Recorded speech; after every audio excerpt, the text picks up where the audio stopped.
The premise that we're all created equal is the opening line in the American story. And while we don't promise equal outcomes, we've strived to deliver equal opportunity. The idea that success doesn't depend on being born into wealth or privilege, it depends on effort and merit. And with every chapter we've added to that story, we've worked hard to put those words into practice. And the award for most simultaneously naive yet vaguely sinister statement regarding economic mobility goes to President Barack Obama. He did it. He won, folks. We set forth criteria and we are happily recognizing that he fulfilled it. Given the requirements of this award, which was something we, the award givers, set, he has put forward what we, us, yes, us, define as excellence. Come on down, sir. Come on down. Don't give up. We only get what we get. The cream will always rise to the top. The gifted, intelligent, and ambitious among us will always make their presence known through their extraordinary acts. As they show us how amazing they are, we surely must begin to recognize their merit. Those with more merit should be rewarded with positions of dominance in their field. It only makes sense, right? Handing the reins over to those most competent? That's what merit is. Recognition of competency. Yes, that's right. All is good. And the award for superior achievement in defining merit in service of the power structure goes to this statement. Oh, well done, this statement. Come down and get this award. We created a paradigm and you conform to it. Best of all. Deconstruction time. Merit is defined as the quality of being particularly good or worthy, especially as to deserve praise or reward. Now, good means to be desired or approved of. I want to point out that we're only one layer in and we're already hitting snags. If you've ever met a human, you know that desires vary person to person just about as much as the things they approve of. So, good means different things to different people. Some folks think Beyonce is good, and others think Cannibal Corpse is good, or both, or neither. Next, worthy means having or showing qualities or abilities that deserve recognition in a specified way. Note the phrase "in a specified way," as in worthy typically needs to be defined specifically, otherwise no one knows what behavior will get them considered worthy. Notice that both merit and worth have the word deserve in their definitions. What does deserve mean? Well, to merit, be qualified for, or have a claim to. And the award for noticeably circular definitions goes to the collaboration between merit, worth, and deserve. What a team, folks! Come on down together and get your award! So if merit depends on what is good and or worthy, what is good depends on what people desire or approve of, and what is worthy depends on what people specify as deserving, then who's making the decisions as to what's desired, deserving, and approved of? Who is defining the specified way? Well, in a monarchy, that's a pretty easy question to answer. Merit is determined by what the monarch wants. In feudalism, it's the lord. But what about in today's society, in capitalism? Octan, they make good stuff. Music, dairy products, coffee, TV shows, surveillance systems, all history books, voting machines. Wait a minute. And the award for thing the least amount of people want to talk about, but that the Lego movie addresses, goes to that question. Oh, what an amazingly alienating question that no one wants the answer to. People aren't looking for an existential crisis. They're looking for comfort in or an escape from a world we become less and less connected with as we understand more about how it works. What a perfect example of the basis of this contest we set up for the award. Great job, the Lego Movie! In 1719, painter Jonathan Richardson published an essay on the whole art of criticism as it relates to painting. In it, Richardson engages with the notion of art criticism and, among other things, proposes a set of supposedly objective standards for what is good. An essay on the whole art of criticism as it relates to painting introduces 7 categories for which works of art were given numeric scores from 0 to 18. These categories were composition, coloring, handling, drawing, invention, expression, and grace and greatness. These categorical scores were then averaged to give a work an overall score. Think of it as basically video game reviews, but for paintings. Yeah. Even when he was alive, Richardson was considered to be one of the 3 most important painters of the time.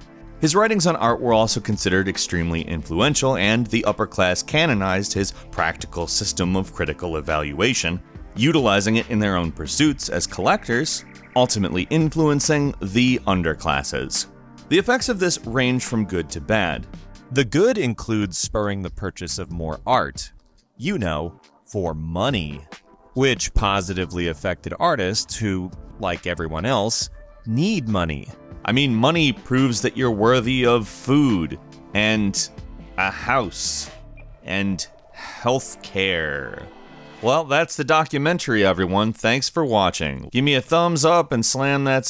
It also generated more acceptance for the significance of creativity. I'm being creative? In no small part due to art criticism, more people took art seriously than ever before. On the other hand, categorizing elements of subjective expression and establishing the norm that they can be objectively somewhere between bad and good in an imposed value hierarchy sucks. Possession of art with a good score became a status symbol, a mark of intelligence, access to resources, and good taste. But there really isn't a specific composition that is objectively good. There's a composition that other humans may consider good for a wide variety of reasons, and therefore respond more to it, but objectively good? The same goes for any of these categories. People just have different taste, not just in consumption, but also in creation. Someone may intentionally do any of the specified criteria in a way they know would be considered bad, just to make a point. Doing it the wrong way is still artistic expression, and also capable of being brilliant.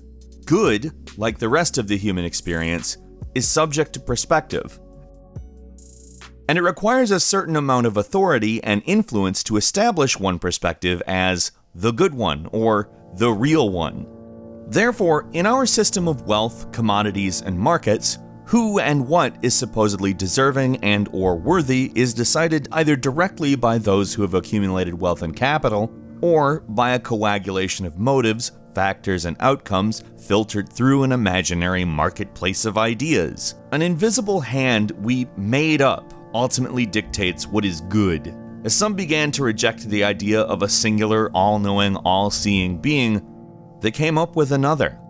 And the award for thing most like a god in modern society goes to the market. Sorry, Christian God. Even the Christians voted for the market. I know you were pulling for that. Come on down, get your award, the market. In capitalism, merit is defined by a variety of people and things all melding together, making demands of everyday people, like how clients from clientsfromhell.net might do. These come in the form of economic structures, social norms, filters that social and mass media share, as well as influencers and brands with agendas of profit or specific points of view. I'll sum up those systems and the class of people that own and benefit from them as capital. Capital determines what is merit-worthy in capitalism. There's a little more to it, but it ultimately comes down to one question. Who is Spider-Man? He's a criminal, that's who he is. A vigilante, a public menace. What's he doing on my front page? Well, a different question, but related. Can this generate profit? This is why, instead of continually adapting our understanding of human rights, we wait until, say, people start making money off gay weddings. Tomorrow morning, Spider-Man, page 1 with a decent picture this time. That's when we make marriage, quote, equal, unquote. Suddenly, gay marriage was, quote, worthy, unquote. If we approach merit considering the differing perspectives modify all objects and concepts, we can see what a rich person considers of merit is very different from what a poor person does. And to get ahead, you have to emulate the rich person's interpretation, not the poor one.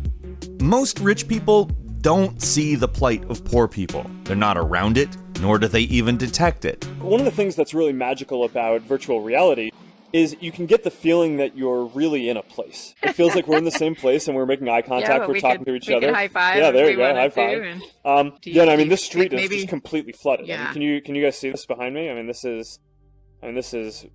Many among the rich and poor alike don't see that people of different racial or gender identities have different start points, as do people who come from poverty.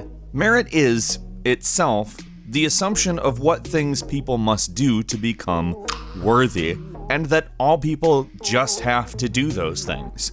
It's a concession to those with that they deserve what they have, and an admission that those of us without haven't done enough. It's framework that says, whatever you're doing now, do more of it and you will progress. Which, I don't want to say that works for no one, but it works for almost no one. It's much harder for a person to become wealthy when they start in poverty. It's much harder for a person with dark skin. Yet, to those who have more power, a rich person is a rich person and a poor person is a poor person. They don't see that a black person is 4 times more likely to be arrested for cannabis possession, or how that might affect their ability to accumulate wealth. They don't see how a person without money cannot spend money to make money. What they see is people who are not rich, and look at them as faulty for it. Personal responsibility is a term that seems like it concerns your obligation to pay rent or your culpability in a crime, but its function in the Western world seems more specifically intended to reduce the responsibility of parties and factors outside an individual's control. When someone is rich, they must be personally responsible for that. When someone is poor, samesies. When this is adopted as a norm, a rich person may see someone who came from poverty as lazy, parasitic, or deficient. They also might see a black person and assume they came from poverty and therefore are lazy, parasitic, or deficient. There's many forms of discrimination, but what we're discussing is an expression of merit, or, in a rich person's eyes, a lack thereof. America, a supposed meritocracy, has operated this way for a very long time and eventually got here. Merit is bullshit. Didn't expect that reaction, but that's okay. There's no award for this. I don't like it. Neither does the Academy. This is a meritless statement. We cannot and will not award such blatant disregard for what we have established as merit-worthy. This is not merit-worthy. Wait.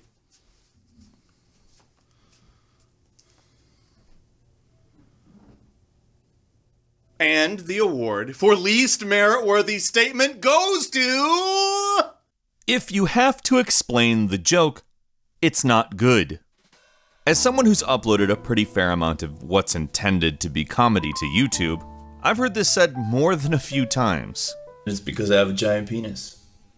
The phrase is accepted as true, and therefore seen as an important part of the criteria for judging if something is funny. You know, because you have to present a case for what is funny in comedy court. It's not just if it makes people laugh. It's a complicated process where you must provide specifics. If you can't prove it's funny with evidence, it's not good. Yet, except comedy doesn't really work like that, does it? My perspective is that sometimes explaining the joke is the funniest possible punchline. In such an instance, the traditional punchline actually functions as part of the setup. It may be too convoluted to understand and beg for that fast, single-breath, long-winded explanation that demonstrates just how unrelatable the joke itself actually was. Which is itself, a relatable sentiment. Or perhaps the setup and traditional punchline may be overly simple, not necessitating any further information to understand, but the speaker is giving it anyways. Belaboring the point can be hilarious. There's plenty of people who don't think I'm funny, though. In 1958, sociologist and labor politician Michael Young wrote a satire called The Rise of the Meritocracy. Meritocracy is a word he came up with to describe England's selective education system, in which children were given a test. Based on the results of that test, those with perceived better academic ability were put on a track to receive better and more extensive education. This meant that children who weren't at the top of the class were given a lesser education than their supposedly superior peers. It also meant that if parents had the money to spend on tutors, learning materials, or just time to spend with their children, those students would have a better chance at better placement. This meant that the vast majority of working-class parents had kids that weren't at the top of the class, while upper-class parents spent time and money preparing their children to be ready for that test. This system doesn't account for the idea of a late bloomer, nor account for the disparities of wealth and the effects that it has on the educational foundation laid at home. And it essentially guarantees people with disabilities will receive a bad education. It's essentially a sorting system to determine who can fulfill criteria set forth by educational institutions, which were often subject to the whims of both state and capital alike.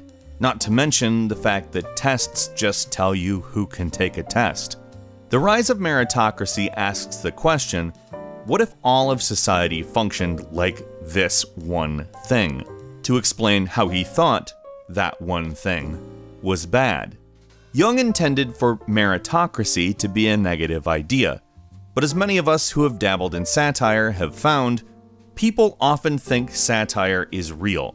It's not because people are stupid, though. We need context to understand sarcasm, irony, and hyperbole, and context is often something we're kept away from. In fact, at the end of primary school, why not have a test on it? You know, one to help sort out the pores. In 2001, Michael Young, creator of the term meritocracy, penned an article for The Guardian entitled, "Down with Meritocracy." I have been sadly disappointed by my 1958 book, The Rise of the Meritocracy. I coined a word which has gone into general circulation, especially in the United States. The book was a satire, meant to be a warning, which, needless to say, has not been heeded, against what might happen to Britain between 1958 and the imagined final revolt against the meritocracy in 2033. If meritocrats believe, as more and more of them are encouraged to, that their advancement comes from their own merits, they can feel they deserve whatever they can get. However, they were, as somebody's son or daughter, the beneficiaries of nepotism. The new class has the means at hand and largely under its control by which it reproduces itself. Poo-poo pee-pee. Michael Young had to explain his joke. It wasn't part of the final punchline, though. It was genuinely because the satire he put out was not taken the way he wanted it to. Does that make it a bad joke? As you might guess, I don't really think so. I think that those it intended to inform didn't have the right context by which to understand it. The left is often the keeper of that very context.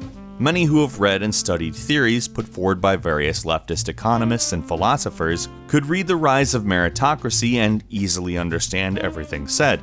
In fact, they might have a more in-depth perspective than Michael Young himself did. While the philosophies of the left are often based in cooperation and even inclusivity, it isn't unusual to see a well-read or educated leftist baffled as to why the working class is just so ignorant. If they would only read, surely they would begin to fight back. They are the party of the working class because the working class is largely stupid, uneducated, and highly susceptible to propaganda. And they should read. There are public libraries nearby filled with the knowledge of the ages. Yet, the same person might scoff at the implication that we could be making information more accessible in language and terminology, summarizing and making entertaining presentations of difficult and time-consuming concepts, uploading it to the internet. It may even start an argument over whether people who don't read theory or philosophy are stupid or lazy. Despite being experts on it, this minority of leftists that won't apply basic class analysis, either generally or specific to information access, training in the processing of information, or even just amount of free time, much less some semblance of intersection of hardships that might prevent someone from reading 3 800-plus page volumes of mostly dry, dense categorization of the relationships surrounding production, value, resources, and commodities, among many other of the sacred Jedi texts. Ooh, read them, have you? Well, page turners, they were not. It seems like, for some, there isn't much use in studying, learning, digesting, and putting in intellectual labor if it doesn't make them better than other people. If they can't pull rank, they don't have fun. Fortunately, none of those people would be caught dead watching a Peter Coffin video on YouTube after all those years of saying I'm wrong about everything and then saying everything I say 3 years later. Would they? No worries about any backlash coming from people who will absolutely never watch this video, right?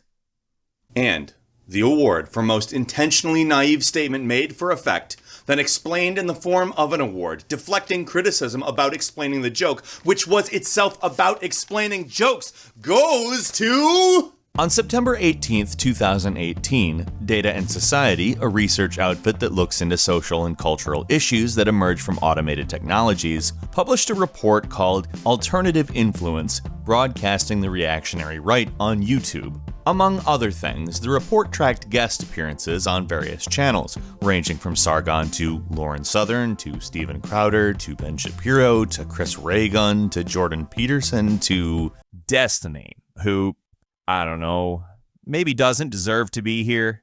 This video used to have a rant about how he's not a reactionary, but I would consider most leftists and then everybody to their right reactionaries. That whole paradigm is BS. Check out my video called Horseshoe Theory is Right, but Not How You Think for more information on what I mean by that, but direction brain is a horrible disease that affects millions. It is pretty funny how close Lauren Southern is to Destiny on this chart, though, am I right? Am I right, guys? Yeah, I'm right.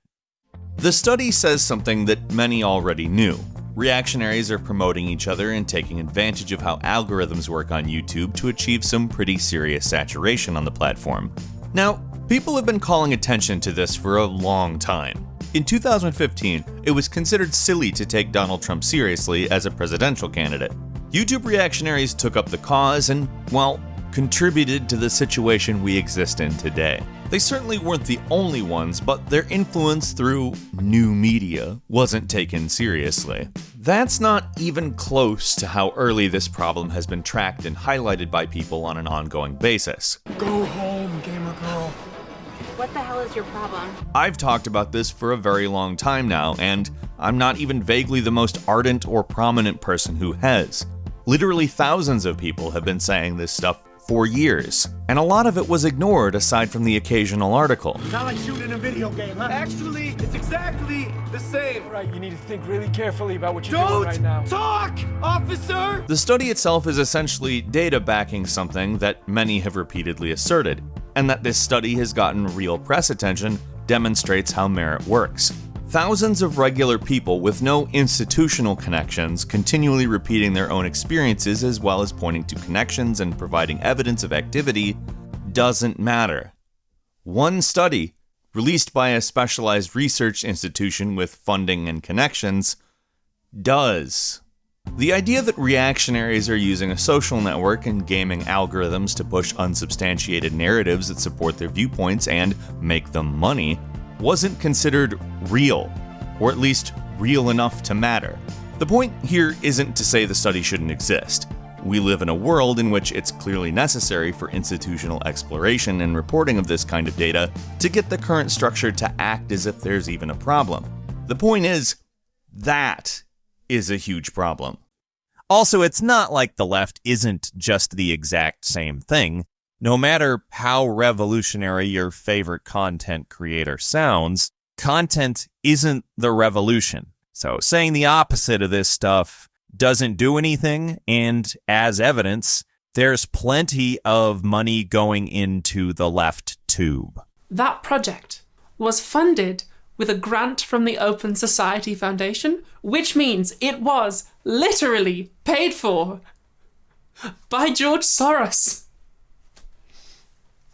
I had complete control over today's script. Yo, what is up guys, it's Highcross, and today we're taking a look at the Uweedon Z7. Uweedon did send this mouse out to me, but this video is not sponsored at all.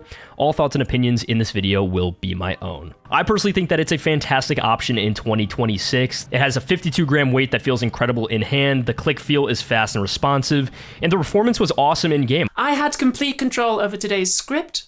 And the award for outstanding profit by creation of an uncritical environment that's friendly for advertisers through the cultivation of identity and repeated validation of paying customers' worldviews goes to the capitalist media. What an upset! McMansions are trash, but like as a house. I can't recall anyone I've had a conversation with who really loves these gaudy dick measuring contests in the form of houses. But if I asked you why people hate these houses, you'd probably struggle to come up with a specific reason outside the fact they're gaudy dick measuring contests in the form of houses, which they are. If you asked architecture critic Kate Wagner, she could give you specific criteria. In fact, that's what her website, McMansion Hell, is about. What separates a McMansion from a normal house is 99% of the times its size. It's a house that's usually over 3,000 square feet, which is 500 square feet above the highest national average. The designs are sloppy. They don't take into account things like scale and balance and the basic rules of architecture. Wagner's criticism of McMansions is precise. She knows what she dislikes about McMansions, and just to be clear, that's good. The big columns and like the huge two-story entryway are like a direct metaphor for a bank. Like you think about how a bank looks, like you have this stately, like this is where the money is kept. And so it's like, this is where my money is. This is my money. None of the columns are actually load-bearing. It's all decorative. A lot of them are hollow. A lot of them are literally just pasted on. As an individual, I do not have a mean word to say about Kate Wagner, because that's not a good way to go about real criticism anyways. But I do have some criticism. So while I personally agree with pretty much everything on McMansion Hell, I also can't help but wonder if it establishes criteria for what makes a real house. A house that is worthy of merit. Wagner cites the basic rules of architecture when talking about the subject. They are poorly designed. That means there's no respect for form or scale or other things that people in architecture like to call the basic rules of architecture. But are the basic rules of architecture actually that concerned with style and aesthetic? Again, personally speaking, I certainly agree with the ideas expressed on McMansion Hell. But if one looks at the various schools of architecture, there's a lot of philosophical variance. In fact, one could really say that the basic rules of architecture are really building codes. That's why McMansions get built. Different people with different sensibilities build houses they like that don't violate building codes. Most of the time. Now, I have very similar sensibilities to Kate Wagner's in regards to architecture, but why are we right while the people who buy and build McMansions are wrong? More importantly, if someone creates a mansion that appeases my sensibilities, is that a good mansion? Do good mansions exist? There are 500,000 homeless people in America, while there are many millions of vacant homes. So can it be good that someone is able to buy and live inside a very large house, as long as that house doesn't violate my taste? In criticizing the system, if we use framework that modifies the aesthetics of the system but not the mechanics, then all we really get is something that pleases our sensibilities but ultimately perpetuates the current circumstances. To be fair, Wagner has acknowledged at least some of what I'm saying here. However, I do feel I need to point out that the context of her saying, "I am not the gatekeeper of what is and is not good aesthetics or architecture," is characterization of the aesthetics and architecture as fundamentally bad. So basically they are fundamentally bad architecture. Now, even though I'm dressed impeccably well, I am not the gatekeeper of what is and is not good aesthetics or good architecture. This is one of those things like no pressure or no offense where you say it because you know it's what you're doing and don't want to look like that. No offense meant. Like, see, I know what I said could be offensive. I don't want it to be, but that doesn't mean it won't offend. See what I'm saying here? Like, to preface gatekeeping by saying, no, I'm not the gatekeeper, doesn't make it not gatekeeping. Also, the very next word is but, and I'm not one of those but police where you're not allowed to say the word but, otherwise any point you make is automatically nullified forever. But yeah, language, right? But we've been talking about these things in architectural history for thousands of years, starting with Vitruvius, the great-great-great-granddaddy of architecture. Vitruvius said that architecture should be three things, right? It should be durable, it should be useful or functional, and it should be beautiful. And McMansions are, well, none of those things. Now, I'm not going after Kate Wagner or her site. I feel it's important to say, actually, because I really like what she does.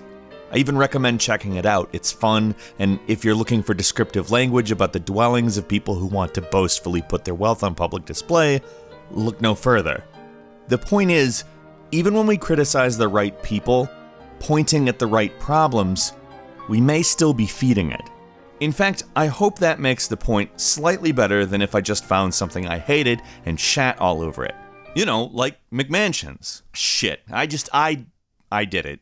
I don't hate her site, though. I like it, but I still did the same. I just basically did the same thing. And the award for unintentionally doing the thing you said you weren't going to do, then realizing it, but also realizing it made too good of a point to change, but feeling bad about it, goes to me. Fuck. There's a cultural understanding that merit is bestowed on the best people and the best ideas. But we find that our sole concept of what actually is best is a set of criteria that trickled down to us from an entity that wants something from us. Best, for the top, serves the top. On top of that, not only is best a term loaded with the perspective of who or whatever is saying it, recognition comes from somewhere, or someone, or some corporation, or some state. It's power structure and hierarchy, recognizing that you're serving it better than other people tend to. I'm not trying to tell you that all ideas are good ideas, or that people can't be better at a thing than other people, or, whatever Jordan Peterson, a real man of merit, says the left says. Our individual experiences, as well as our collective shared experiences, should make it obvious that this is, at best, silly. But I'm saying that forming a society with hierarchy built around who is worthy justifies a ruling class. It may not look like traditional monarchy or aristocracy, and all the mechanisms for enforcement may be significantly abstracted, but it's there. Imagine if I was the head of an empire in its heyday, and I just went around putting swords on people's shoulders and telling them they were worthy of serving me. They might follow me around and start doing my bidding, because what an honor, right? I don't think I've ever heard of anything like that. Now imagine if I was the head of a company, handing out promotions to friends before hard workers, rewarding loyalty and feigned camaraderie, generating a cabal of high-fiving sycophants who will gossip and snitch every chance they get. Nah, I've never heard of anything like that either. Now, imagine I kept defining criteria to give my own words recognition in the form of an award, when I had something fundamental to do with the words that were presented here today. As long as I presented an award, I won. I won. I won. This is amazing. Me? Little me. You like me. You really like me. Wow, this is just, I was totally not expecting. This is amazing. This is just something that could only happen here, in this place, everyone. I just want to start thanking everyone, including